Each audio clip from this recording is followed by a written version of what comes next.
23 number question है, प्रकाश संश्लेषण में आवश्यक क्या है। प्रकाश संश्लेषण में आवश्यक है क्लोरोफिल।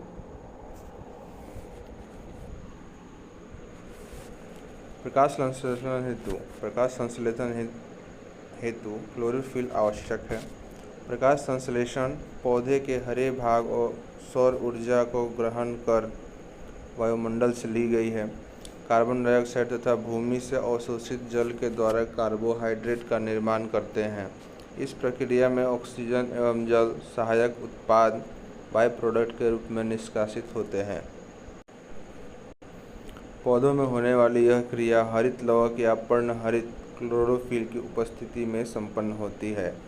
इस क्रिया के दौरान हमें ग्लूकोज और ऑक्सीजन प्राप्त होता है। उत्पादक गैस के रूप में हमें ऑक्सीजन प्राप्त होता है। पर्णहरित या क्लोरोफिल। पर्णहरित वर्णक मुख्यतः हरित लवक नामक पादप कोशिकांग में पाया जाता है। पौधों की जिन कोशिकाओं में पर्णहरित उपस्थित होता है, केवल वे ही प्रकाश संश्लेषण क्रिया कर पाती हैं। पौधों में पर्णहरित प्रायः हरी पत्तियों में पाया जाता है। इस कारण पत्तियों को पौधे का प्रकाश संश्लेषी अंग कहा जाता है। पर्णहरित के केंद्र में मैग्नीशियम पाया जाता है। प्रकाश संश्लेषण एक जटिल अभिक्रिया है जो 2 चरणों में संपन्न होता है। पहला, प्रकाश अभिक्रिया लाइट रिएक्शन। यह अभिक्रिया प्रकाश की उपस्थिति में हरित लवक की ग्रीना वाले भाग में होता है। इस अभिक्रिया की खोज हील नामक वैज्ञानिक ने किया था, जिसके कारण इसे हील अभिक्रिया कहते हैं। प्रकाश संश्लेषण के प्रकाश अभिक्रिया में NADPH2 एवं ATP का निर्माण होता है। NADPH2 तथा ATP का प्रयोग प्रकाश संश्लेषण की दूसरी अवस्था या अप्रकाशीय अभिक्रिया डार्क रिएक्शन में होता है। अप्रकाशीय अभिक्रिया डार्क रिएक्शन। इसे अप्रकाशिक अभिक्रिया इसलिए नहीं कहते हैं कि यह अंधेरे में होता है, बल्कि इसलिए कहते हैं कि इस अभिक्रिया हेतु प्रकाश की जरूरत नहीं होती है।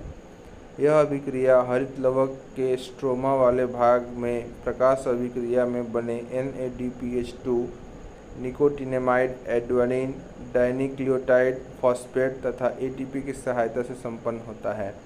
इस अभिक्रिया का पूर्ण एवं विस्तृत अध्ययन मेल्विन गैल्विन नामक वैज्ञानिक ने किया था। शैवाल और हाइड्रिला जो प्रायः जल में मिलते हैं का पूरा प्रकाश संश्लेषी होता है। शैवाल और हाइड्रिला जो प्रायः जल में मिलते हैं वो पूरा शरीर प्रकाश संश्लेषी होता है। प्राकृतिक सफाई कर्मी किसे कहा जाता है। प्राकृतिक सफाई कर्मी किसे कहा जाता है? इसका आंसर होगा अपघटक। अपघटक को प्राकृतिक सफाई कर्मी कहा जाता है। अपघटक पौधे तथा उपभोक्ता के मृत शरीर से अपना भोजन प्राप्त करने के साथ साथ जटिल कार्बनिक यौगिकों को साधारण यौगिकों में अपघटित करते हैं। इस कारण इसे प्राकृतिक सफाई कर्मी कहा जाता है। अपघटक वर्ग के अंतर्गत मुख्यतः जीवाणु व कवक आते हैं। उत्पादक किसे कहते हैं? इसके अंतर्गत हरे पेड़ पौधे, कुछ खास जीवाणु एवं शैवाल आते हैं जो सूर्य के प्रकाश की उपस्थिति में सरल अजैविक पदार्थों से अपना भोजन बना सकते हैं। ऐसे जीव एवं पौधे स्वपोषी अथवा प्राथमिक उत्पादक कहलाते हैं। स्थलीय पारिस्थितिकी तंत्र में उत्पादक प्रायः जड़ युक्त पौधे, शाक, झाड़ी तथा वृक्ष, जबकि गहरे जलीय पारिस्थितिकी तंत्र में पादप पल्वक फाइटोप्लैंक्टन नामक पल्वक पौधे प्रमुख उत्पादक होते हैं। फाइटोप्लैंक्टन नामक जो पौधा होता है वो समुद्र में पाया जाता है, जहाँ गर्म और ठंडी जलधाराएं मिलती हैं। ये मछलियों का मनपसंद खाना होता है। उपभोक्ता।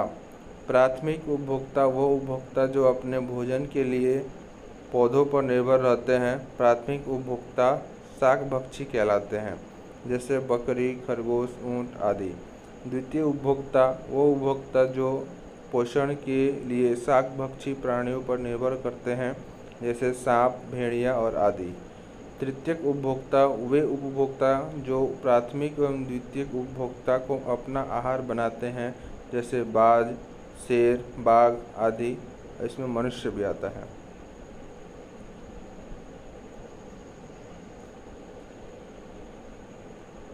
ये पारिस्थितिकी तंत्र के घटक हैं, जैविक घटक और अजैविक घटक। जैविक घटक के अंदर उत्पादक, उपभोक्ता और अपघटक आते हैं। अजैविक घटक के अंदर भौतिक कारक, अकार्बनिक कारक और कार्बनिक कारक। भौतिक कारक के अंदर तापमान, आर्द्रता, प्रकाश, वायुमंडलीय दाब आदि। अकार्बनिक कारक के अंदर जल, वायुमंडलीय गैस, मिट्टी, खनिज आदि। कार्बनिक कारक के अंदर प्रोटीन, कार्बोहाइड्रेट, वसा आदि। 25 नंबर क्वेश्चन है, पंचायती राज व्यवस्था किस संविधान संशोधन से संबंधित है? इसका आंसर होगा पंचायती राज जो है 73वां संविधान संशोधन से संबंधित है।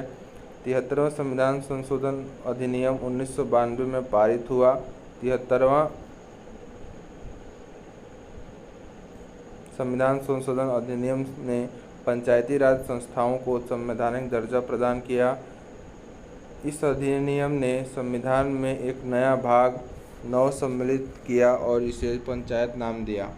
भाग 9 में अनुच्छेद 243 से 243 अण तक के प्रावधान सम्मिलित किए गए हैं। 73वें संविधान संशोधन अधिनियम द्वारा संविधान में 11वीं अनुसूची भी जोड़ी गई है। इस सूची में पंचायतों की 29 कार्यकारी विषय वस्तुएं हैं। निम्नलिखित समितियों का संबंध पंचायती राज से है। पहला, बलवंत राय मेहता समिति 1977, बलवंत राय मेहता समिति 1957, अशोक मेहता समिति 1977, GV राव समिति 1985, LM सिंघवी समिति 1986, थुंगन समिति 1988, गाडगिल समिति 1988। उल्लेखनीय है कि पंचायती राज संस्थाओं के संवैधानिकरण के लिए सर्वप्रथम राजीव गांधी सरकार ने 1989 में 64वां संविधान संशोधन विधेयक लोकसभा में पेश किया था। हालांकि यह पारित नहीं हो सका। 74वां संविधान संशोधन अधिनियम भी 1992 में पारित हुआ। 74वां संविधान संशोधन अधिनियम ने संविधान में भाग 9 क को जोड़ा, साथ ही 12वीं अनुसूची को भी जोड़ा और इस प्रकार इस अधिनियम ने नगरपालिकाओं को संवैधानिक दर्जा प्रदान किया। 12वीं अनुसूची में नगरपालिकाओं की 18 कार्यकारी विषय वस्तुओं का उल्लेख है। निम्नलिखित समितियों एवं आयोगों का संबंध शहरी स्थानीय स्वशासन से है। वर्ष, समिति आयोग के नाम और अध्यक्ष। 1949 से 1951 स्थानीय वित्तीय जांच समिति, जिसके अध्यक्ष थे PK वट्टाल। 1953 से 1954 करारोपण जांच आयोग, जिनके अध्यक्ष थे जॉन मथाई। 1963 से 65 नगर निगम कर्मचारियों के प्रशिक्षण पर गठित समिति, जिसके अध्यक्ष थे नूरुद्दीन अहमद। 1963 से 1966 समिति का नाम ग्रामीण नगरीय संबंध समिति, जिसके अध्यक्ष थे AP जैन। 1963 में गठित समिति थी स्थानीय नगर निकायों के वित्तीय संसाधनों के संवर्धन के लिए मंत्रियों की समिति, इसके अध्यक्ष थे रफीक जकारिया। 1965 से 1968 नगर निगम कर्मचारियों की कार्यदशाओं पर समिति, जिसके अध्यक्ष थे BS मूर्ति। 1974 में गठित समिति थी नगर प्रशासन में बजटीय सुधार पर समिति, जिसके अध्यक्ष थे गिरजापति मुखर्जी। 1982 में गठित समिति थी स्थानीय नगर निकायों तथा नगर निगमों के गठन, शक्तियों तथा कानूनों पर गठित अध्ययन दल, जिसके अध्यक्ष थे KN सहाय। 1985 से 1988 नगरीकरण पर राष्ट्रीय आयोग, जिसके अध्यक्ष थे CN कुरिया। उल्लेखनीय है कि 1989 में राजीव गांधी सरकार ने लोकसभा में 65वां संविधान संशोधन विधेयक पेश कर शहरी स्थानीय स्वशासन को संवैधानिक दर्जा प्रदान करने का प्रयास किया था। हालांकि विधेयक राज्यसभा में पारित नहीं हुआ और निरस्त हो गया। 26 नंबर क्वेश्चन है, 44वें संविधान संशोधन द्वारा हटाया गया मौलिक अधिकार कौन सा है? तो इसका आंसर होगा संपत्ति का अधिकार। 44वें संविधान संशोधन अधिनियम 1978 द्वारा संपत्ति के अधिकार को मौलिक अधिकार की श्रेणी से हटा दिया गया। वर्तमान में संपत्ति का अधिकार भाग 12 में अनुच्छेद 300 क के तहत एक विधिक अधिकार है। 44वें संविधान संशोधन अधिनियम द्वारा संविधान में निम्न संशोधन किए गए। पहला, राष्ट्रपति को यह शक्ति दिया गया कि वह मंत्रिमंडल यानी कैबिनेट की सलाह को एक बार पुनर्विचार के लिए भेज सकता है। हालांकि पुनर्विचार के बाद कैबिनेट द्वारा दी गई सलाह राष्ट्रपति के लिए बाध्यकारी होगी। दूसरा, अध्यादेश जारी करने में राष्ट्रपति, राज्यपाल एवं प्रशासक की संतुष्टि के उपबंध को समाप्त किया गया। तीसरा, राष्ट्रीय आपात के संदर्भ में आंतरिक अशांति शब्द के स्थान पर सशस्त्र विद्रोह शब्द रखा गया। 4 नंबर है, राष्ट्रपति के लिए यह व्यवस्था बनाई गई कि वह केवल कैबिनेट की लिखित सिफारिश पर ही आपातकाल घोषित कर सकता है। 5 नंबर संशोधन था, मूल अधिकारों की सूची से संपत्ति का अधिकार समाप्त किया गया और इसे केवल विधिक अधिकार बनाया गया। 6 नंबर संशोधन था, अनुच्छेद 20 और 21 द्वारा प्रदत्त मूल अधिकारों को राष्ट्रीय आपातकाल में भी निलंबित नहीं किया जा सकता इत्यादि। 27 नंबर क्वेश्चन है, बर्फ क्या है? तो बर्फ एक आणविक ठोस है। बर्फ आणविक ठोस है। दाब बढ़ने से बर्फ का गलनांक घटता है तथा आयतन बढ़ता है। बर्फ में अशुद्धि मिलाने पर गलनांक कम हो जाता है। बर्फ के गलन की गुप्त ऊष्मा का मान 80 कैलोरी प्रति ग्राम है। जब बर्फ समुद्र के पानी में तैरती है तो उसके आयतन का 1/10 भाग पानी के ऊपर रहता है। बर्फ का घनत्व 0.9 ग्राम सेंटीमीटर क्यूब होता है। जब किसी पानी भरे पात्र में बर्फ तैर रही होती है तब बर्फ के पिघल जाने पर पात्र में पानी का तल अपरिवर्तित रहता है। जल का आयतन 0 डिग्री सेल्सियस से 4 डिग्री सेल्सियस तक गर्म करने पर घटता है तथा 4 डिग्री सेल्सियस के बाद आयतन बढ़ता है। जल का घनत्व 4 डिग्री सेल्सियस पर सबसे अधिक होता है। 28 नंबर क्वेश्चन है, सर्वोच्चता के सिद्धांत के प्रतिपादक कौन थे?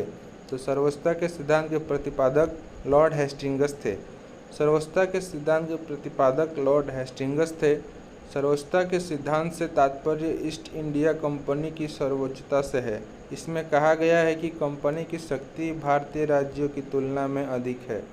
लॉर्ड हेस्टिंग्स 1813 से 1823, आंग्ल नेपाल युद्ध 1814 से 16 तथा सुगौली की संधि 1816। सुगौली की संधि के बाद हेस्टिंग्स को मार्क्वेस ऑफ हेस्टिंग्स की उपाधि दी गई। तृतीय आंग्ल मराठा युद्ध 1817 से 19 तथा मराठा परिसंघ का कंपनी के साम्राज्य में विलय किया गया। रैयतवाड़ी बंदोबस्त 1820 में लागू हुई मद्रास के गवर्नर थॉमस मुनरो द्वारा। महलवाड़ी व्यवस्था 1822 में हॉल्ट मैकेंजी द्वारा पंजाब में शुरुआत हुई। 1822 का टेनेंसी एक्ट या काश्तकारी अधिनियम लागू बंगाल में हुआ।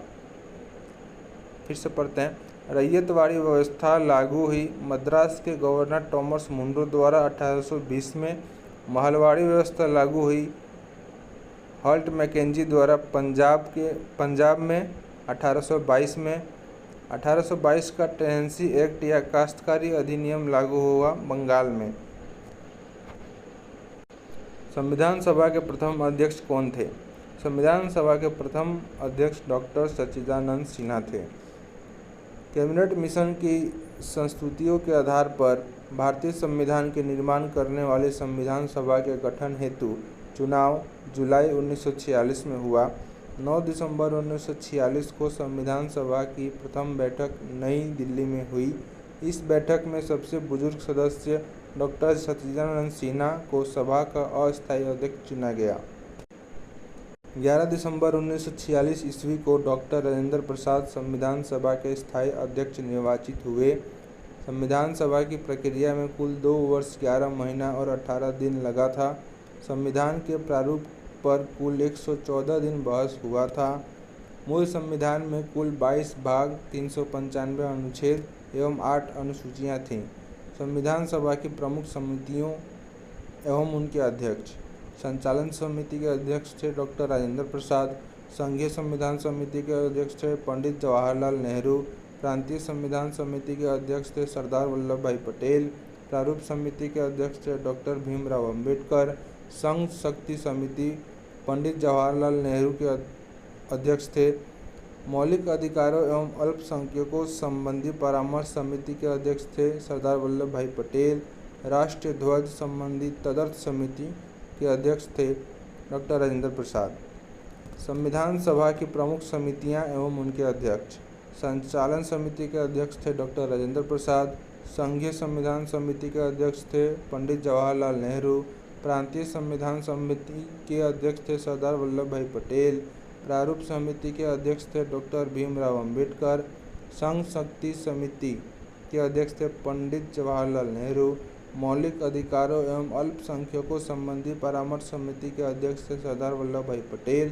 राष्ट्रीय ध्वज संबंधी तदर्थ समिति के अध्यक्ष थे doctor Rajendra Prasad. 30 number question है, निम्नलिखित में से कौन सी पुस्तक महात्मा गांधी से संबंधित है? इसका आंसर होगा यंग इंडिया। यंग इंडिया पुस्तक महात्मा गांधी से संबंधित है।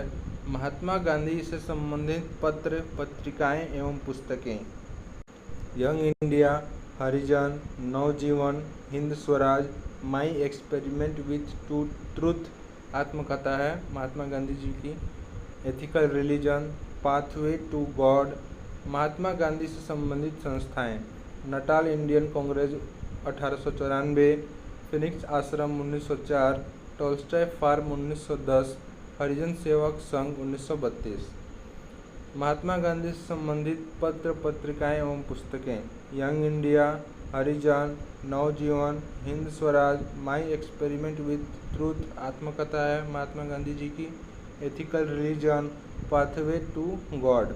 महात्मा गांधी से संबंधित संस्थाएं: नटाल इंडियन कांग्रेस 1894, फिनिक्स आश्रम 1904, Tolstoy farm 1910, Harijan Sevak Sangh 1932। 31 number question है, लघु पथन के समय परिपथ में क्या होता है? तो इसमें धारा का मान बढ़ जाता है। लघु पथन या शॉर्ट सर्किटिंग के समय परिपथ में धारा का मान बढ़ जाता है। अति भारण या ओवरलोडिंग या लघु पथन से बचाव हेतु फ्यूज का उपयोग किया जाता है। अच्छे फ्यूज तार टीन के बने होते हैं। सस्ता फ्यूज तार सीसा 37% एवं टीन 63% के मिश्र धातु का बना होता है। इसका गलनांक कम होता है। विद्युत फ्यूज यह सदैव परिपथ के साथ श्रेणी क्रम में जोड़ा जाता है।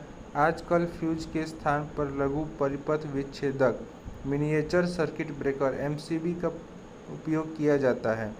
घरों में दी जाने वाली विद्युत 220 वोल्ट की प्रत्यावर्ती AC धारा होती है, जिसकी आवृत्ति 50 हर्ट्ज होती है। महाबलीपुरम का सप्तरत्न मंदिर किसने बनवाया था? इसका आंसर होगा पल्लवों ने। महाबलीपुरम का सप्तरत्न मंदिर का निर्माण पल्लव शासक नरसिंहवर्मन प्रथम ने करवाया था। रथ मंदिरों में सबसे छोटा द्रौपदी रथ है, जिसमें किसी प्रकार का अलंकरण नहीं मिलता है। पल्लव वंश का संस्थापक सिंह विष्णु था। इसकी राजधानी कांची या कांचीपुरम थी। कीर्तार्जुनीयम के लेखक भारवी सिंह विष्णु के दरबार में रहते थे। मत विलास प्रहसन की रचना पल्लव शासक महेंद्र वर्मन प्रथम ने की थी। नरसिंहवर्मन द्वितीय ने कांची के कैलाशनाथ मंदिर तथा महाबलीपुरम के शोर मंदिर का निर्माण करवाया था। 10 कुमार चरित्र के लेखक दंडी नरसिंहवर्मन द्वितीय के दरबार में रहते थे। कांची के कैलाशनाथ मंदिर के निर्माण में द्रविड़ स्थापत्य कला की शुरुआत मानी जाती है। किस ऐप को RPF द्वारा प्रतिबंधित किया गया है? RPF द्वारा रियल मैंगो ऐप को प्रतिबंधित किया गया है। रियल मैंगो ऐप को RPF द्वारा प्रतिबंधित किया गया है। रियल मैंगो एक अवैध सॉफ्टवेयर है, जिसका उपयोग रेलवे में आरक्षण की पुष्टि के लिए किया जाता था। रेलवे सुरक्षा बल RPF का गठन रेलवे सुरक्षा बल अधिनियम 1957 द्वारा 1959 में किया गया था। संसद ने RPF अधिनियम में 20 सितंबर 1985 को संशोधन कर RPF को संघ के एक सशस्त्र बल का दर्जा दिया। अतः हर साल 20 सितंबर को RPF के स्थापना दिवस के रूप में मनाया जाता है। 2011 की जनगणना के अनुसार भारत की साक्षरता दर कितनी है? 2011 के अनुसार भारत की साक्षरता दर 73% है। अंतिम आंकड़ों के अनुसार 74.04% है। 2011 की जनगणना के अनुसार भारत की पुरुष साक्षरता दर 82.14% है। भारत की महिला साक्षरता दर 65.46% है। भारत का लिंगानुपात 943 है। भारत का शिशु लिंगानुपात 919 है। भारत का जनसंख्या घनत्व 382 व्यक्ति प्रति वर्ग किलोमीटर है। बिहार की साक्षरता दर 61.8% है। बिहार की पुरुष साक्षरता दर 71.2% है। बिहार की महिला साक्षरता दर 51.5% है। बिहार का लिंगानुपात 918। बिहार का शिशु लिंगानुपात 935। बिहार का जनसंख्या घनत्व 1106 व्यक्ति प्रति वर्ग किलोमीटर है। सर्वाधिक ऊंचाई पर स्थित मतदान केंद्र तासी गंगा किस राज्य में है? हिमाचल प्रदेश में। सर्वाधिक ऊंचाई पर स्थित मतदान केंद्र तासी गंगा हिमाचल प्रदेश राज्य में स्थित है। 2023 में कर्नाटक विधानसभा चुनाव में पहली बार वोट फ्रॉम होम का विकल्प प्रदान किया गया। वर्तमान में भारत के मुख्य निर्वाचन आयुक्त राजीव कुमार 25वां हैं। वर्तमान में बिहार के मुख्य निर्वाचन अधिकारी HR श्रीनिवास हैं। रानी दुर्गावती कहाँ की शासिका थी? रानी दुर्गावती गोंडवाना की शासिका थी। रानी दुर्गावती का जन्म 5 अक्टूबर 1524 ईस्वी को बांदा में प्रसिद्ध राजपूत चंदेल सम्राट कीरत राय के परिवार में हुआ था। रानी दुर्गावती को बचपन से ही तीरंदाजी, तलवारबाजी का बहुत शौक था। रानी दुर्गावती का विवाह 1542 ईस्वी में गड़कटंगा गोंडवाना के शासक दलपत शाह से हुआ। सन 1550 ईस्वी में राजा दलपत शाह की मृत्यु हो गई। रानी दुर्गावती पति की मृत्यु के बाद अपने पुत्र वीर नारायण को राजगद्दी पर बैठाकर खुद राज्य की शासिका बन गई। अकबर के काल में गोंडवाना पर विजय अभियान आसफ खां के नेतृत्व में शुरू हुआ, क्योंकि अकबर उस समय उज्बेकों के विद्रोह का सामना कर रहा था। 1564 ईस्वी में दुर्गावती को युद्ध में पराजित कर दिया गया। बाद में इस राज्य को अकबर ने इसी राजवंश से संबंधित चंद्र शाह को सौंप दिया। 37 नंबर क्वेश्चन है, निम्नलिखित में से कौन सा रोग बैक्टीरिया जनित है? इसका आंसर होगा टाइफाइड। टाइफाइड रोग बैक्टीरिया जनित है। बैक्टीरिया जनित रोग निम्न है। पहला कोढ़, हैजा, diphtheria, pneumonia, tetanus, gonorrhoea, plague, क्षय रोग या सिफिलिस रोग, ये सब जो हैं बैक्टीरिया जनित रोग हैं। विषाणु जनित रोग हैं हेपेटाइटिस, चेचक, खसरा, रेबीज, हर्पीस, डेंगू, ज्वर, इन्फ्लुएंजा, एड्स, पोलियो आदि ये सब विषाणु जनित रोग हैं। कवक जनित रोग हैं एथलीट फुट, दाद खाज, मथुरा फुट, ये सब कवक जनित रोग हैं। कोविड-19 एक श्वसन आधारित रोग है जो कोरोना वायरस द्वारा होता है। विटामिन की कमी से होने वाले रोग, विटामिन ए की कमी से रतौंधी या जीरोप्थेल्मिया होता है। विटामिन B1 की कमी से बेरीबेरी, विटामिन B3 की कमी से पेलाग्रा, विटामिन B11 की कमी से पेचिस, विटामिन D की कमी से रिकेटस, विटामिन K की कमी से हीमोफीलिया होता है। पाटलिपुत्र के संस्थापक कौन थे? तो इसका आंसर होगा उदयन। पाटलिपुत्र के संस्थापक उदयन थे। उदयन हर्यक वंश का शासक था। हर्यक वंश का संस्थापक बिंबिसार था। बिंबिसार का पुत्र अजातशत्रु तथा अजातशत्रु का पुत्र उदयन था, जो 460 ईस्वी पूर्व में मगध की गद्दी पर बैठा। उदयन ने पाटलिपुत्र को मगध की राजधानी बनाया। पूर्व में राजधानी राजगृह थी। उसने पटना में गंगा एवं सोन के संगम पर एक किला भी बनवाया था। ग्लूकोज का सूत्र क्या होता है? तो C6H12O6 होता है। ग्लूकोज का सूत्र C6H12O6 होता है। ग्लूकोज प्रकृति में मुक्त अथवा संयुक्त अवस्था में पाया जाता है। यह मीठे फलों तथा शहद में भी पाया जाता है।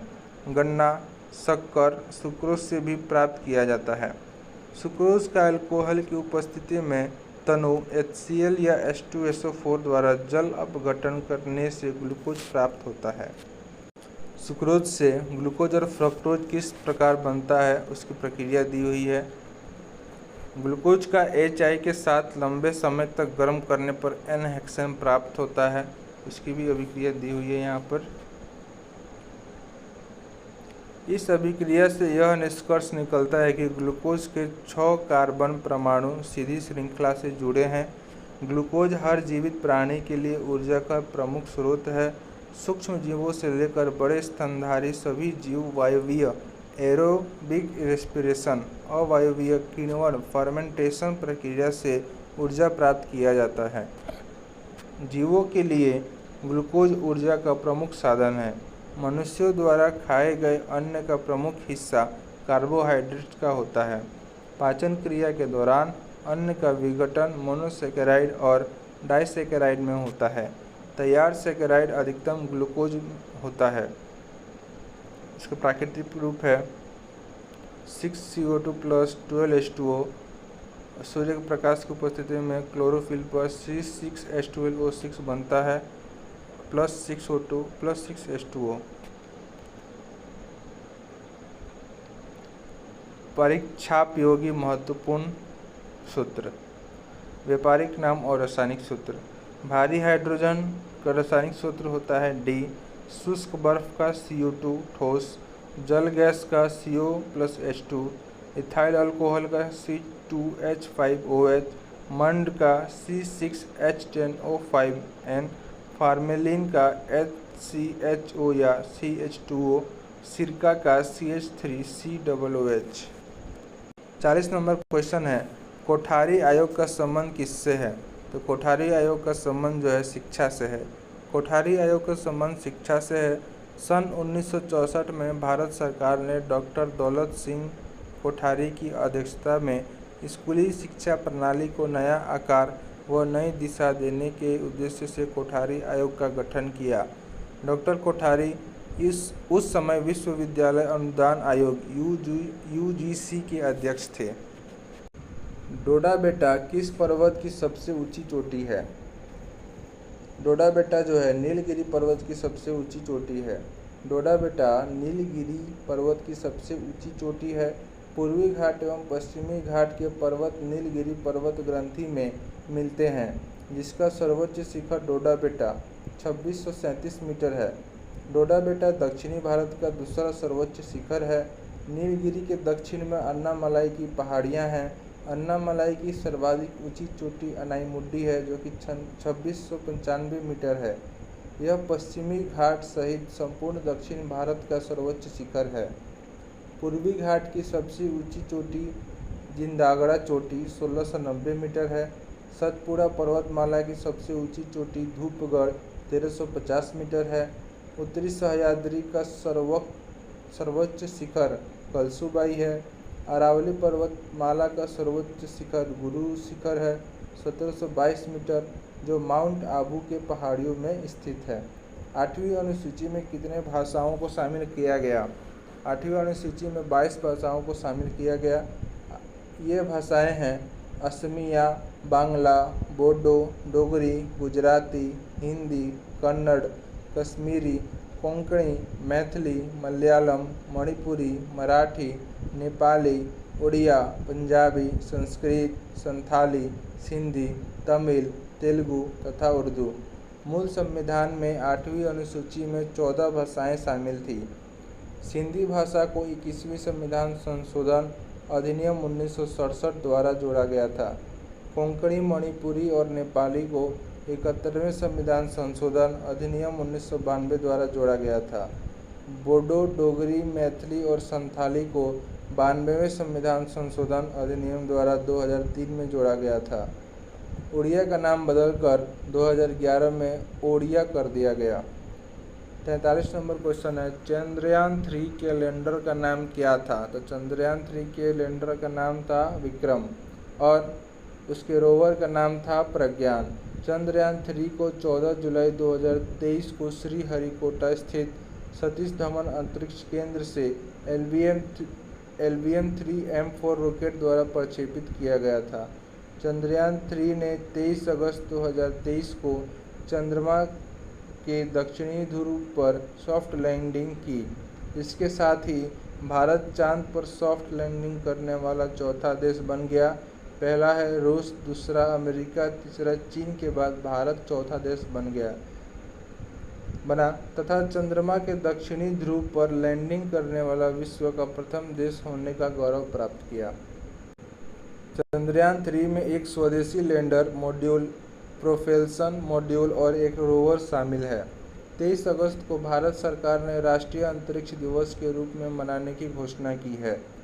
किस राज्य की राजधानी अमरावती प्रस्तावित की गई है? तो आंध्र प्रदेश। आंध्र प्रदेश की राजधानी अमरावती प्रस्तावित है क्योंकि वर्तमान में आंध्र प्रदेश की राजधानी के रूप में विशाखापट्टनम भी प्रस्तावित है। तेलंगाना की राजधानी हैदराबाद है। वर्तमान में आंध्र प्रदेश एवं तेलंगाना की राजधानी हैदराबाद है। 2 जून 2014 को आंध्र प्रदेश का विभाजन कर तेलंगाना राज्य का गठन किया गया। हैदराबाद चूँकि तेलंगाना में स्थित है, इसलिए भविष्य में हैदराबाद केवल तेलंगाना की राजधानी रहेगा। इसलिए आंध्र प्रदेश की राजधानी के रूप में अमरावती को प्रस्तावित किया गया है।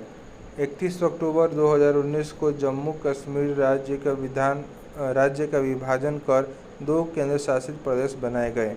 31 अक्टूबर 2019 को जम्मू कश्मीर राज्य का विभाजन कर 2 केंद्र शासित प्रदेश बनाए गए। पहला जम्मू कश्मीर, दूसरा लद्दाख। जम्मू कश्मीर की राजधानी श्रीनगर है, शीतकालीन राजधानी है जम्मू और लद्दाख की राजधानी है लेह। एकल आवृत्ति वाले ध्वनि को क्या कहते हैं? तो टोन कहते हैं। एकल आवृत्ति वाले ध्वनि को टोन कहते हैं। ध्वनि की गुणवत्ता एवं अभिलक्षण है। ध्वनि की गुणवत्ता वह अभिलक्षण है जो हमें समान तारतम्य तथा प्रबलता की 2 ध्वनियों में अंतर करने में सहायता करता है। अनेक आवृत्तियों के मिश्रण से उत्पन्न ध्वनि को स्वर या नोट कहते हैं और यह सुनने में सुखद होती है। शोर कर्णप्रिय नहीं होता है, जबकि संगीत सुनने में सुखद होता है। किसी माध्यम में ध्वनि की चाल आवृत्ति पर निर्भर नहीं करती है। निम्नलिखित में से कौन मानव हार्मोन नहीं है? तो इसका होगा आंसर साइटोकाइनिन। साइटोकाइनिन मानव हार्मोन नहीं है। साइटोकाइनिन पादप हार्मोन है जिसकी खोज मिलर ने मछली के शुक्राणु में किया था। इसका नाम काइनेटिन रखा। बाद में स्कूग नामक एक वैज्ञानिक ने इसका नाम साइटोकाइनिन रखा। साइटोकाइनिन रसायन का निर्माण पौधों के जड़ों में फल के भीतर होता है। यह रसायन ऑक्सीजन के साथ मिलकर कोशिका विभाजन की क्रिया को नियंत्रित करता है। यह क्लोरोफिल को जल्दी नष्ट नहीं होने देता है। इस रसायन के प्रभाव से पेड़ की पत्तियां अधिक समय तक हरी भरी रहती हैं। पौधों से निकलने वाले हार्मोन निम्नलिखित हैं। पहला है ऑक्सिन। यह रसायन मुख्य रूप से तने के शीर्ष भाग में पाया जाता है तथा तना पत्ती में वृद्धि कराता है। यह बीज रहित फल के उत्पादन में सहायक होता है। ऑक्सिन रासायनिक रूप से इंडोल एसिटिक अम्ल IAA है, जिसका प्रयोग पौधा पर इच्छा अनुसार वृद्धि के लिए किया जाता है।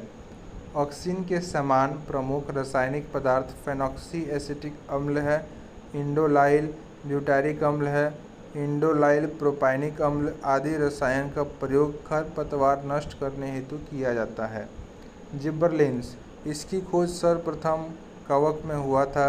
यह पौधे की लंबाई तथा मोटाई में वृद्धि करवाता है, बीजों के सुषुप्त अवस्था को तोड़कर अंकुरण में मदद करता है, पतझड़ को रोकता है, सेब जैसे फसल को ठंड और पाला से बचाता है। इसके इस्तेमाल से बड़े आकार का फल तथा फूल का उत्पादन किया जाता है तथा बीज रहित फल के उत्पादन में ऑक्सिन की तरह ही सहायक है। तीसरा है एब्सिसिक एसिड ABA। यह एक प्रकार का वृद्धि रोधक पदार्थ है जो पौधों में होने वाली वृद्धि को रोकता है। एब्सिसिक अम्ल वृद्धि का संदमन करने वाले हार्मोन का उदाहरण है। चौथा है फ्लोरिजेंस। इसे फूल खिलाने वाला हार्मोन भी कहा जाता है। कैल्सीटोनिन, यह हार्मोन रक्त में उपस्थित कैल्शियम को हड्डी से जोड़ता है, जिससे हड्डी मजबूत बनती है। इसकी कमी से ऑस्टियोपोरोसिस रोग होने की संभावना रहती है। यह हार्मोन थायराइड ग्रंथि से स्रावित होता है। एस्ट्रोजेन, यह हार्मोन महिलाओं में पाई जाने वाली अंतःस्रावी ग्रंथि से स्रावित होता है। यह हार्मोन महिलाओं में पाई जाने वाली अंतःस्रावी ग्रंथि से स्रावित होता है। इस हार्मोन का स्राव अंडाशय के ग्रैफियन फॉलिकल कोशिका द्वारा होता है। यह हार्मोन महिलाओं के लैंगिक लक्षण पर नियंत्रण करता है। गर्भधारण करने के 4 सप्ताह बाद भ्रूण की कोशिका गर्भाशय की कोशिकाओं के साथ जुड़कर जरायु का निर्माण करता है। जरायु या प्लासेंटा के द्वारा निम्न हार्मोन स्रावित होते हैं। पहला, प्रोजेस्टेरोन। गर्भधारण के बाद से लेकर पूर्व गर्भ अवस्था 9 महीना 10 दिन तक प्रोजेस्टेरोन हार्मोन जरायु द्वारा ही स्रावित होता है। यह हार्मोन गर्भावस्था पर नियंत्रण रखता है। दूसरा है रिलैक्सिन। यह हार्मोन बच्चे के जन्म के ठीक पहले स्रावित होता है। यह हार्मोन गर्भनली तथा जरायु के मुख को ढीला करता है ताकि बच्चा मां के गर्भाशय से आसानी से बाहर आ सके। तीसरा है प्रोस्टाग्लैंडिन। यह हार्मोन के प्रभाव से जरायु गर्भाशय से टूटकर अलग होने लगता है, जिससे बच्चे के जन्म के समय दर्द उत्पन्न होता है, जिसे हम प्रसव वेदना या लेबर पेन कहते हैं। 47 नंबर क्वेश्चन है, सिंधु घाटी सभ्यता के निम्नलिखित स्थलों में से किस में विद्युत स्नानागार पाया गया था? इसका आंसर होगा मोहनजोदड़ो। सिंधु घाटी सभ्यता के स्थलों में मोहनजोदड़ो में से बृहद स्नानागार पाया गया था। कांस्य की नर्तकी की मूर्ति, सूती कपड़ा, मिट्टी का तराजू, मातृ देवी की मूर्ति, गले हुए तांबे के ढेर आदि भी मोहनजोदड़ो से पाया गया है। जुते हुए खेत के साक्ष्य आयताकार 7 अग्निवेदिकाएँ जुते हुए खेत के साक्ष्य आयताकार 7 अग्निवेदिकाएँ, कांच व मिट्टी की चूड़ियाँ, प्रतीकात्मक समाधियाँ आदि कालीबंगा से पाया गया है। शंख का बना बैल, स्त्री के गर्भ से निकलता हुआ पौधा, स्वास्तिक एवं चक्र के साक्ष्य कब्रिस्तान R37, समाधान पेटिका आदि हड़प्पा से पाए गए हैं। लोथल से मनका उद्योग के साक्ष्य तांबे का कुत्ता, फारस की मुहर, बंदरगाह और धान की भूसी आदि पाए गए हैं। 48 नंबर क्वेश्चन है, कनिष्क को हराने वाला चीनी जनरल कौन था? पान चाओ। कनिष्क को हराने वाला चीनी जनरल था पान चाओ था। कनिष्क का चीन के शासक पान चाओ से युद्ध हुआ था, जिसमें पहले कनिष्क की पराजय हुई तथा बाद में विजय हुई। कनिष्क कुषाण वंश का महानतम शासक था। उसने 78 ईस्वी में अपना राज्यारोहण किया तथा उसके उपलक्ष्य में शक संवत चलाया। इसे वर्तमान में भारत सरकार द्वारा प्रयोग में लाया जाता है। मार्च 1957 से कनिष्क की प्रथम राजधानी पेशावर, पुरुषपुर एवं दूसरी राजधानी मथुरा थी। कनिष्क ने कश्मीर जीतकर वहां कनिष्कपुर नामक नगर बसाया था। 49 नंबर क्वेश्चन है, बजरंग पुनिया का संबंध किस खेल से है? तो कुश्ती से है। बजरंग पुनिया का संबंध कुश्ती से है। प्रमुख खिलाड़ी एवं उनसे संबंधित खेल: पीवी सिंधु बैडमिंटन, दीपिका कुमारी तीरंदाजी, हिमा दास धावक, साइना नेहवाल बैडमिंटन, दीपक कर्माकर जिम्नास्टिक, रवि कुमार दहिया कुश्ती, Bhavina Patel para table tennis, Manu Bhaker निशानेबाज, मीराबाई चानू भारोत्तोलन। 50 नंबर क्वेश्चन है, राज्यसभा कितने दिनों तक धन विधेयक को रोक सकती है? तो 14 दिनों तक। राज्यसभा 14 दिनों तक धन विधेयक को रोक सकती है। धन विधेयक प्रथम बार केवल लोकसभा में पेश किया जाता है। इसका उल्लेख अनुच्छेद 110 में मिलता है। राज्यसभा धन विधेयक को न तो अस्वीकृत कर सकती है और न ही संशोधित कर सकती है। वह सिर्फ सिफारिश कर सकती है कि जिसको मानने या न मानने के लिए लोकसभा स्वतंत्र है। राज्यसभा धन विधेयक को अधिकतम 14 दिनों तक रोक सकती है। 14 दिन की अवधि बीत जाने पर यह स्वतः मान लिया जाता है कि धन विधेयक को जिस रूप में लोकसभा ने पास किया है उसी रूप में राज्यसभा ने भी पास कर दिया है। कृत्रिम पारिस्थितिकी तंत्र का उदाहरण है खेत। खेत कृत्रिम पारिस्थितिकी तंत्र का उदाहरण है।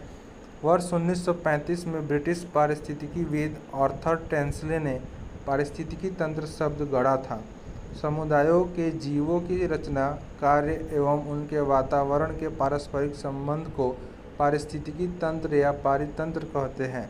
पारिस्थितिकी तंत्र एवं जटिल आत्मनिर्भर प्राकृतिक तंत्र होता है जिसमें सजीव एवं निर्जीव संघटक अंतर्निहित होते हैं।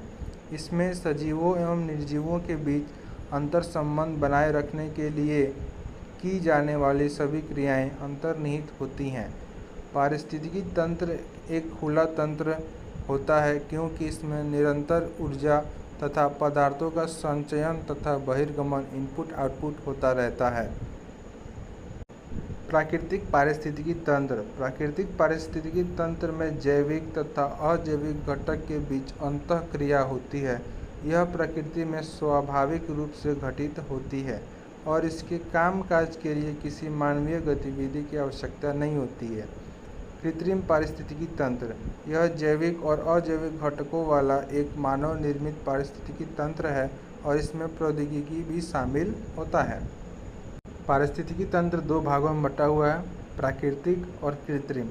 प्राकृतिक के अंदर दो भाग हैं, स्थलीय और जलीय।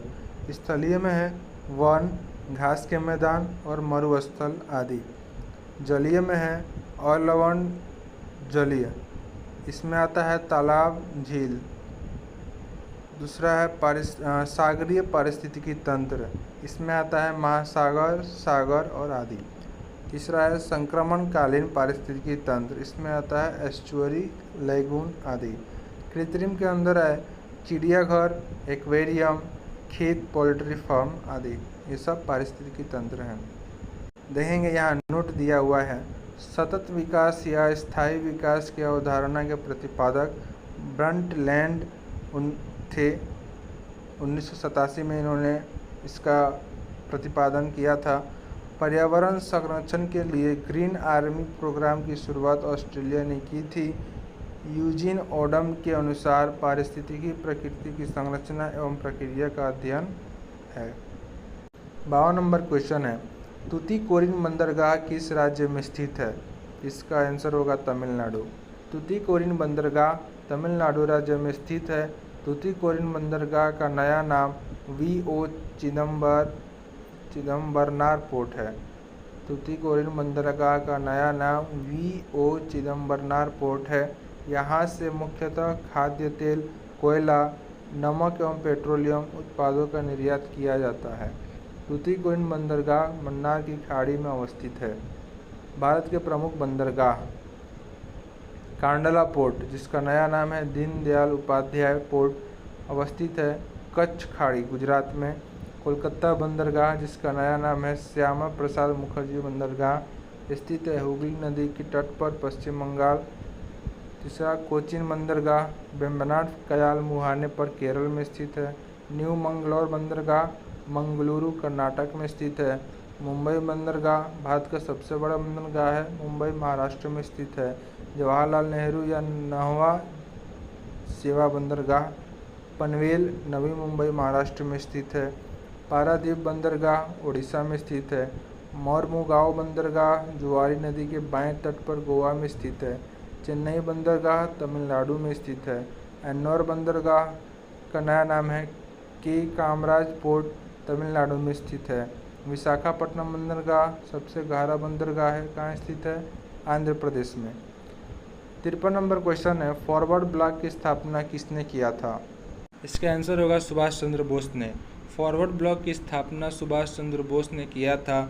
ऑल इंडिया फॉरवर्ड ब्लॉक की स्थापना 3 मई 1939 को सुभाष चंद्र बोस द्वारा की गई थी। इन्होंने 1938 में कांग्रेस को छोड़ा और 1939 में इन्होंने फॉरवर्ड ब्लॉक की स्थापना की। फॉरवर्ड ब्लॉक का अखिल भारतीय सम्मेलन 1940 में नागपुर में आयोजित किया गया था।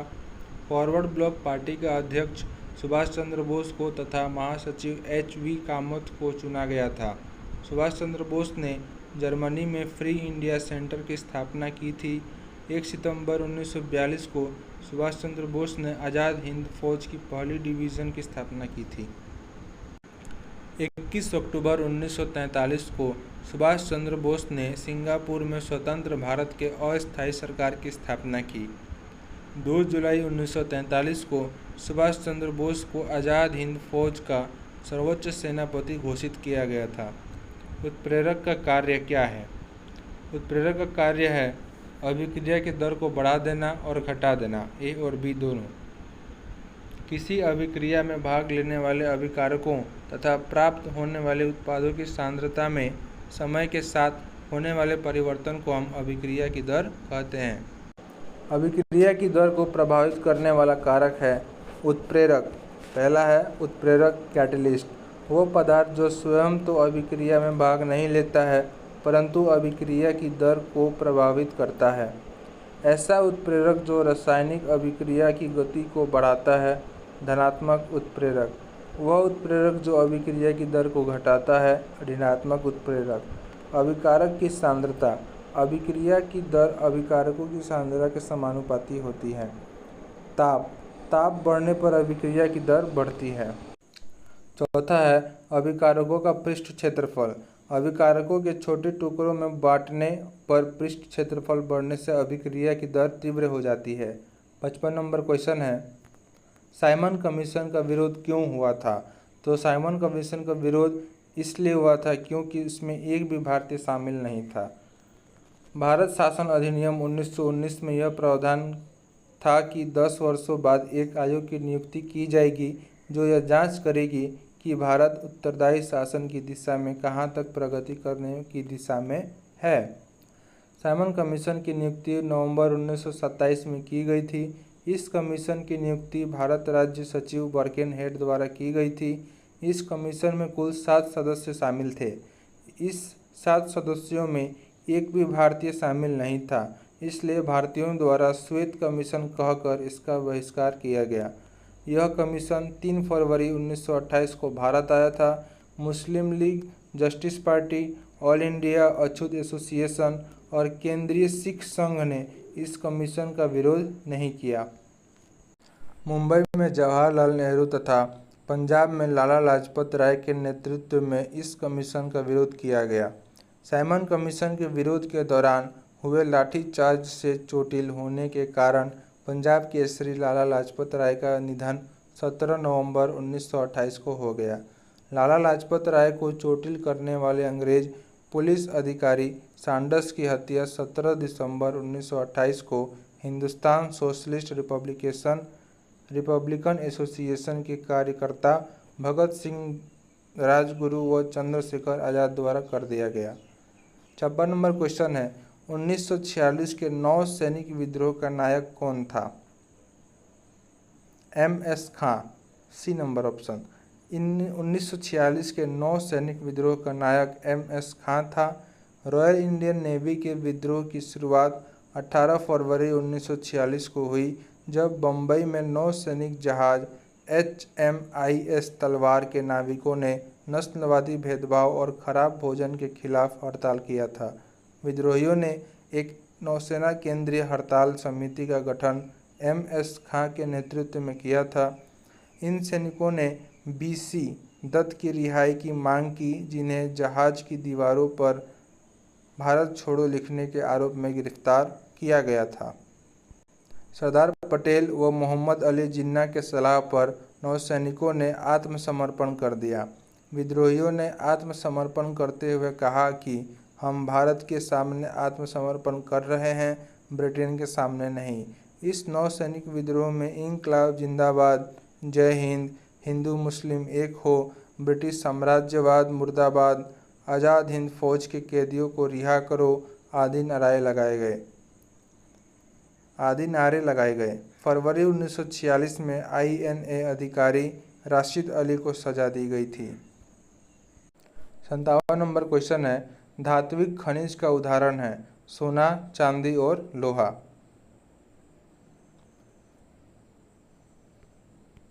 सोना, चांदी और लोहा धात्विक खनिज का उदाहरण है।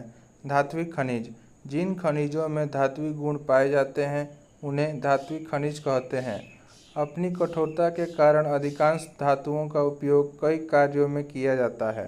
धात्विक खनिजों का उपयोग के साथ ही मानव सभ्यता के युगों का विकास हुआ, ताम्र युग और लौह युग। पृथ्वी पर उपलब्ध तत्वों में सर्वाधिक उपयोगी तत्व धातु ही है। किसी देश की उन्नति एवं समृद्धि का अनुमान धातुओं की खपत के आधार पर लगाया भी जा सकता है। धातु के उदाहरण, सोना, चांदी, अल्युमिनियम, तांबा, लोहा, सीसा, platinum, potassium, beryllium, barium, zinc, calcium, nickel, manganese, पारा, मोलिब्डेनम, यूरेनियम, लिथियम, बिस्मथ आदि ये सब धातु के उदाहरण हैं। धातुओं के भौतिक गुण। धात्विक चमक। शुद्ध रूप से धातुएं चमकदार होती हैं। दूसरा, आघातवर्ध्यता। धातुओं को पीट कर पतले परत के रूप में परिवर्तित किया जा सकता है। इस गुण को आघातवर्ध्यता कहते हैं। कठोरता। धातुएं सामान्यतः कठोर होती हैं। कुछ क्षारीय धातु लिथियम, सोडियम, पोटेशियम मुलायम होती हैं। तन्यता। धातु के पतले तार के रूप में खींचने की क्षमता को तन्यता कहते हैं। ऊष्मा चालकता। धातुएं ऊष्मा की चालक होती हैं। विद्युत चालकता। सामान्यतः धातुएं विद्युत की चालक होती है। धातुओं की रासायनिक गुण। सभी धातुएं ऑक्सीजन के साथ संयोग कर ऑक्साइड बनाती हैं। धातु और ऑक्सीजन मिलकर धातु ऑक्साइड बनाते हैं। कॉपर और ऑक्सीजन मिलकर कॉपर ऑक्साइड बनाते हैं। अधिकांश धातु ऑक्साइड जल में अघुलनशील हैं, लेकिन इनमें से कुछ जल में घुलकर क्षार प्रदान करते हैं। धातु के ऑक्साइड भास्मिक होते हैं। कुछ ऑक्साइड जल में घुलकर क्षार बनाते हैं। यहाँ भी क्रिया दी हुई है। ऑक्सीजन के प्रति धातुओं की क्रियाशीलता। सबसे अधिक क्रियाशीलता जो होती है वो होती है Na सोडियम की और सबसे कम Au की।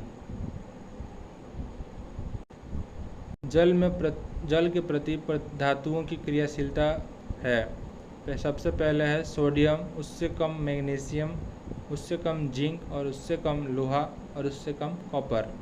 अम्लों के प्रति धातुओं की क्रियाशीलता है सबसे ज़्यादा सोडियम, उससे कम मैग्नीशियम और उससे कम अल्युमिनियम और उससे कम जिंक।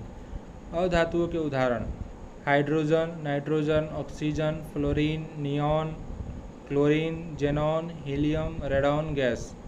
ये सब गैसीय अवस्था के अधातु हैं। एकमात्र द्रव अधातु है ब्रोमीन, जो सामान्य ताप पर द्रव अवस्था में होता है। Carbon, phosphorus, sulphur, selenium, boron, silicon, iodine ठोस अधातु के उदाहरण हैं। Carbon, phosphorus, sulphur, selenium, boron, silicon, iodine ये सब ठोस अधातु के उदाहरण हैं। 58 नंबर क्वेश्चन है, बेलाडीला किस लिए प्रसिद्ध है? बेलाडीला लौह अयस्क के लिए प्रसिद्ध है। भारत में लौह अयस्क के दो प्रमुख प्रकार हैं, हेमेटाइट और मैग्नेटाइट। लौह अयस्क के कुल आरक्षित भंडारों का लगभग 95% भाग उड़ीसा, झारखंड, छत्तीसगढ़, कर्नाटक, गोवा, आंध्र प्रदेश तथा तमिलनाडु राज्यों में स्थित है। उड़ीसा में लौह अयस्क सुंदरगढ़, मयूरभंज, झार पहाड़ी श्रृंखलाओं में पाया जाता है। गुरुम हिसानी, सुलायपत, बादम पहाड़ मयूरभंज में, किरूबुरु तथा बोनाई सुंदरगढ़ लौह अयस्क खनन क्षेत्र हैं। बेलाडीला छत्तीसगढ़ में प्रसिद्ध लौह अयस्क खनन क्षेत्र है। बेलाडीला एक पर्वत श्रृंखला है जो बैल के डील कुबड़ की तरह दिखती है। डल्ली तथा दुर्ग में राजहरा की खदानें देश की लौह अयस्क की महत्वपूर्ण खदानें हैं। महाराष्ट्र में चंद्रपुर और रत्नागिरी जिले, तेलंगाना के करीमनगर, वारंगल जिले और तमिलनाडु राज्य के सेलम तथा नीलगिरी जिले लौह अयस्क खनन प्रदेश हैं। महाराष्ट्र में चंद्रपुर और रत्नागिरी जिले, तेलंगाना के करीमनगर, वारंगल जिले और तमिलनाडु राज्य के सेलम तथा नीलगिरी जिले लौह अयस्क खनन क्षेत्र प्रदेश हैं। लौह अयस्क खनन प्रदेश है। रत्नागिरी जो जिला है वो आम के लिए प्रसिद्ध है। 59 नंबर क्वेश्चन है, उष्णकटिबंधीय सदाबहार वनस्पति का उदाहरण है। महोगनी और रोजवुड। उष्णकटिबंधीय सदाबहार वनस्पति का उदाहरण है महोगनी और रोजवुड। पहला, उष्णकटिबंधीय सदाबहार वनस्पति।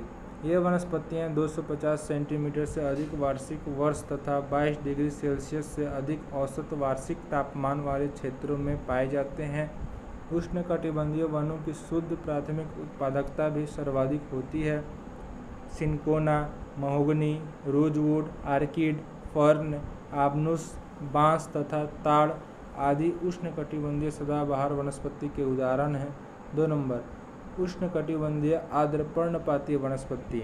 इन वनस्पतियों के विकास हेतु 100 से 200 सेंटीमीटर तक वार्षिक वर्षा आवश्यक होती है। प्रमुख वनस्पति है साल, सागवान, शीशम, बेंत, चंदन, आंवला, शहतूत, महुआ आदि। बबूल, नागफनी, खजूर, खेजड़ी आदि शुष्क कंटीली वनस्पति के उदाहरण हैं। 60 नंबर क्वेश्चन है, नौका दौड़ किस राज्य के प्रसिद्ध खेल हैं? नौका दौड़ जो है केरल का प्रसिद्ध खेल है। नौका दौड़ केरल राज्य का प्रसिद्ध खेल है। केरल में नौका दौड़ का सिलसिला चंपकमकुलम केरल में नौका दौड़ का सिलसिला चंपकुलम, वल्लमकली अथवा नौका दौड़ के साथ आरंभ होता है। यह राज्य की सबसे लोकप्रिय नौका दौड़ है। केरल में नौका दौड़ का सिलसिला चंपकुलम, वल्लमकली अथवा नौका दौड़ के साथ आरंभ होता है। यह राज्य की सबसे लोकप्रिय नौका दौड़ है। केरल के अलपुझा जिले में कुन्नमड़ बैकवाटर में आयोजित की जाने वाली नेहरू ट्रॉफी नौका दौड़ केरल के बैकवाटर्स का सबसे बड़ा उत्सव है। इस नौका दौड़ का आयोजन प्रतिवर्ष अगस्त के दूसरे शनिवार को किया जाता है। इस नौका दौड़ में चंदनवल्लम, स्नेक बोट और छोटी देसी नौकाओं की दौड़ के अनुष्ठानिक जल शोभा यात्रा निकाली जाती है। अरणमुल्ला, वल्लमकली या सर्प नौका दौड़ समारोह पार्थ सारथी मंदिर द्वारा ओणम के मौसम में संचालित किया जाता है। पाइपर नौका दौड़ जो कि सर्प नौका दौड़ है, अलपुझा में आयोजित की जाती है। तमिलनाडु में जून जुलाई में पूर्ण चंद्र को उंजल पर्व मनाया जाता है। उगादि उत्सव नव वर्ष के रूप में तेलंगाना, आंध्र प्रदेश और कर्नाटक के लोगों द्वारा मनाया जाता है। नरोरा परमाणु विद्युत संयंत्र किस राज्य में स्थित है? ये उत्तर प्रदेश में स्थित है। नरोरा परमाणु विद्युत संयंत्र उत्तर प्रदेश राज्य में स्थित है।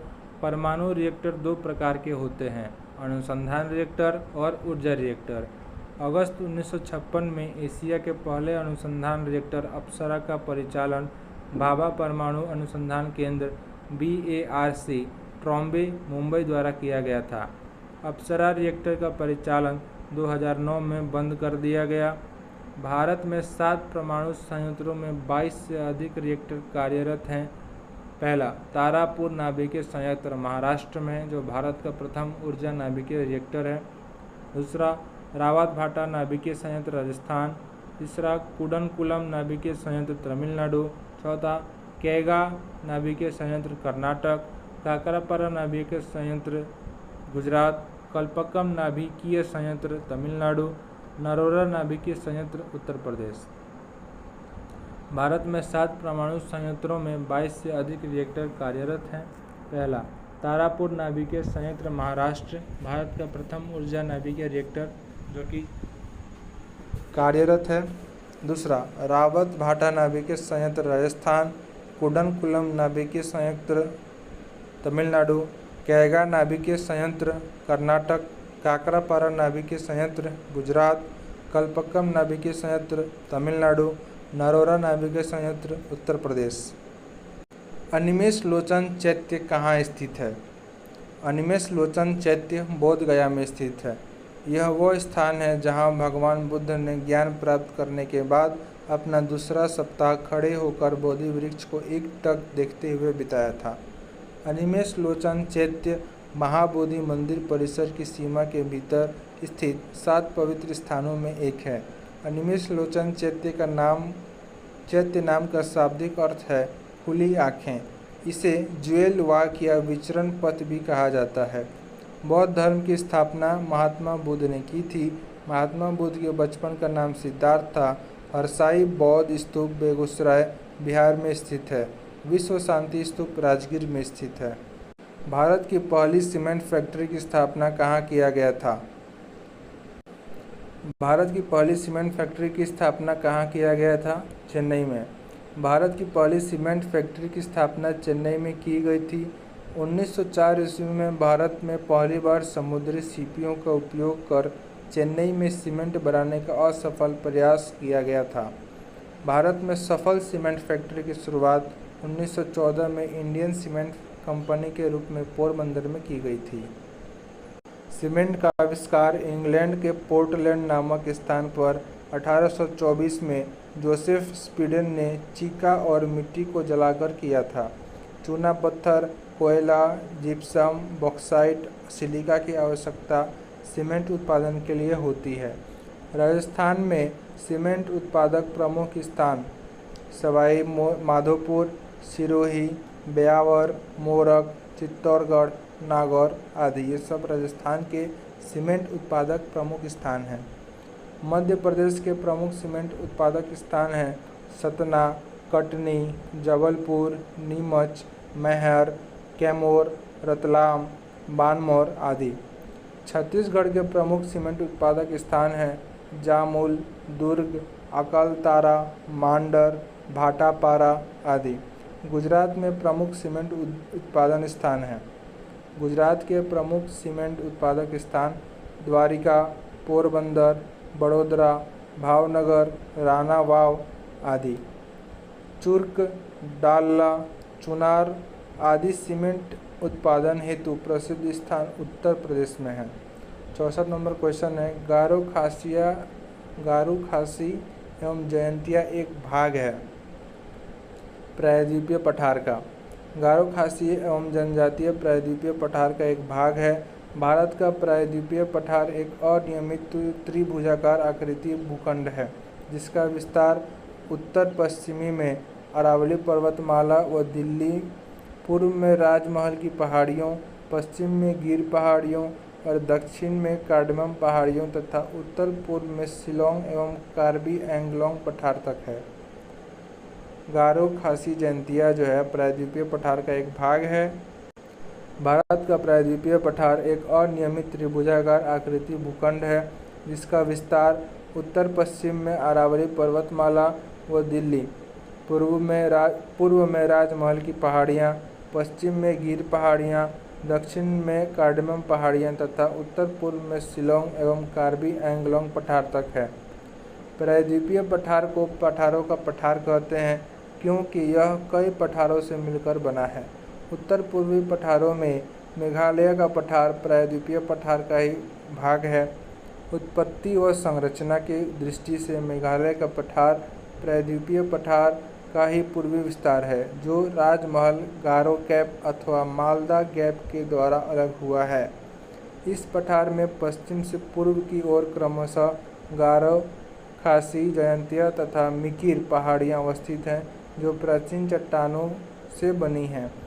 गारो खासी जयंतिया इस पठार में निवास करने वाली प्रमुख जनजातियाँ हैं जिसके आधार पर इस पठार का नाम गारो खासी जयंतिया पड़ा है। मेघालय पठार क्षेत्र में धारवाड़ संरचना से निर्मित शिलोंग रेंज सबसे ऊंचा पर्वतीय क्षेत्र है, इसलिए इसे शिलोंग पठार के नाम से भी जाना जाता है। 65 नंबर क्वेश्चन है गूगल द्वारा भारतीय ग्रामीण महिलाओं के लिए कौन सा प्रोग्राम चलाया गया था?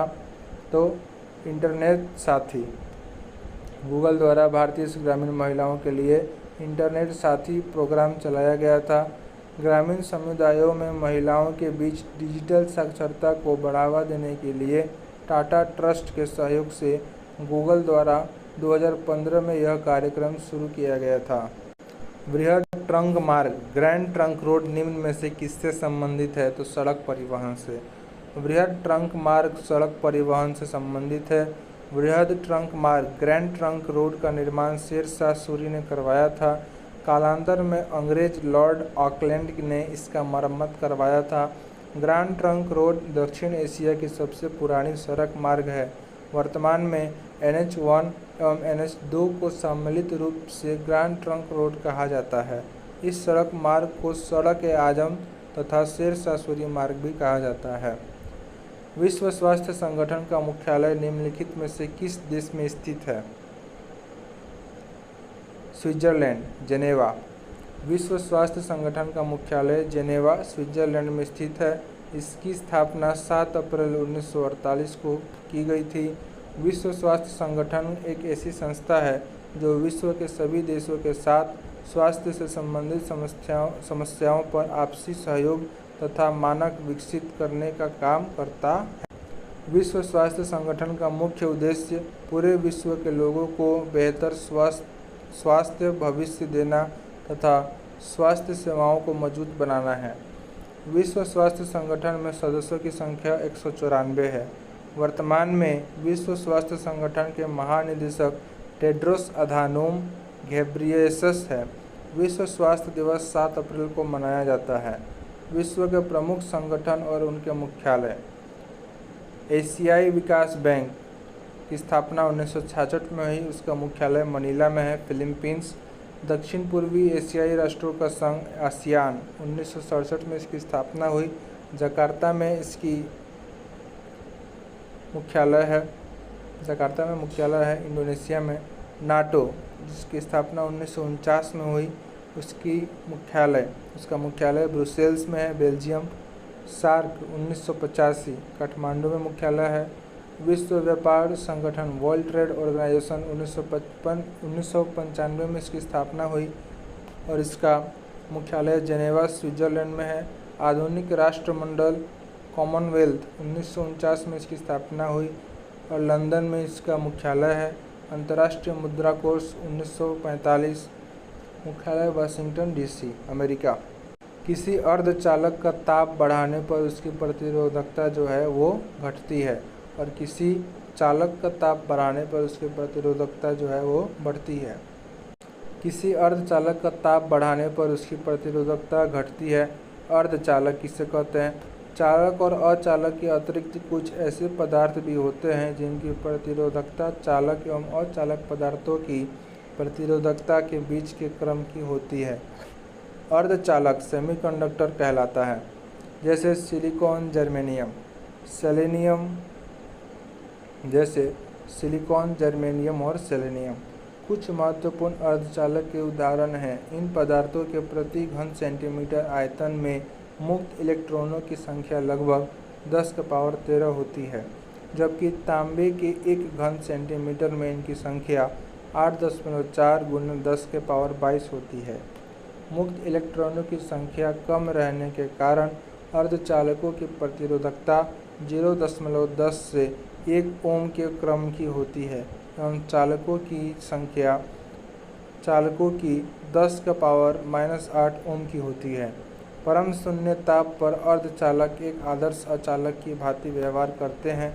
किसी चालक का ताप बढ़ाने पर उसकी प्रतिरोधकता बढ़ती है और किसी अर्धचालक का ताप बढ़ाने पर उसकी प्रतिरोधकता तेजी से घटने लगती है। अर्धचालक मुख्यतः 2 प्रकार का होता है, नैज अर्धचालक इंटरइंसिक सेमीकंडक्टर और बाह्य अर्धचालक एक्सट्रिंसिक सेमीकंडक्टर। नैज अर्धचालक या इंट्रिंसिक सेमीकंडक्टर पूर्ण रूप से शुद्ध अर्धचालक को नैज अर्धचालक कहा जाता है। जर्मेनियम तथा सिलिकॉन अपनी स्वाभाविक अवस्था में नैज अर्धचालक हैं।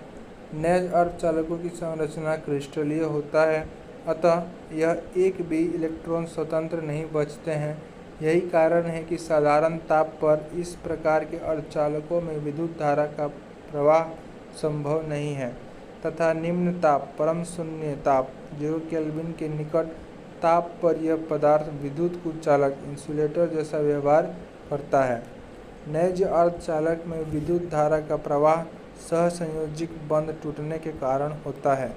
नैज अर्धचालक की चालकता बहुत कम होती है। बाह्य अर्धचालक या एक्सट्रिंसिक सेमीकंडक्टर्स अपद्रव्यों इम्प्यूरिटीज़ या अशुद्धि से मिश्रित या मादित डोप्ड अर्धचालकों का बाह्य अर्धचालक कहा जाता है। कमरे के ताप या 300 केल्विन पर किसी नैज अर्धचालक की चालकता बहुत ही कम होती है, अतः ऐसे अर्धचालकों का उपयोग कर किसी इलेक्ट्रिक युक्ति नहीं बनाया जा सकता है।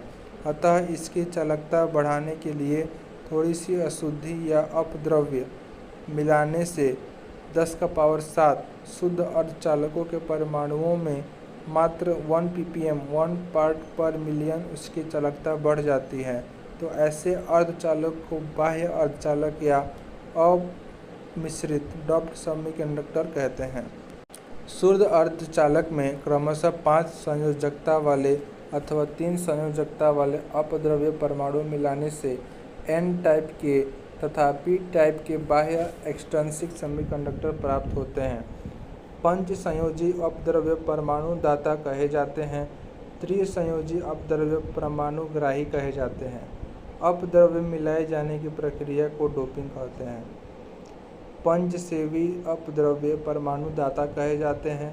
त्रिसंयोजी अपद्रव्य परमाणु ग्राही कहे जाते हैं। अपद्रव्य मिलाए जाने की प्रक्रिया को हम डोपिंग कहते हैं। बाह्य अर्धचालक पर ताप का प्रभाव लगभग नगण्य होता है। इसकी चालकता मूलतः अपमिश्रण की मात्रा पर निर्भर करती है। बाह्य अर्धचालक की चालकता बहुत अधिक होती है। ताप बढ़ने पर अर्धचालक की चालकता बढ़ती है, चालक की चालकता घटती है। स्रोत 99 नंबर क्वेश्चन है, ओडोमीटर एक उपकरण है जिसके द्वारा मापन किया जाता है दूरी का। ओडोमीटर एक उपकरण है जिसके द्वारा कार या वाहन द्वारा चली गई दूरी का मापन किया जाता है। ऑडियोमीटर यह उपकरण ध्वनि की तीव्रता मापने के काम में आता है। ऑडियोफोन इसका उपयोग लोग सुनने में सहायक के लिए कान में लगाने के लिए करते हैं। बैरोमीटर यह उपकरण वायु दाब मापने के लिए काम में आता है। अम्मीटर इसका उपयोग विद्युत धारा को मापने के लिए किया जाता है। हाइग्रोमीटर इसकी सहायता से वायुमंडल में व्याप्त आर्द्रता मापी जाती है। सिस्मोग्राफ यह भूकंप की तीव्रता मापने वाला उपकरण है। फेदोमीटर यह यंत्र समुद्र की गहराई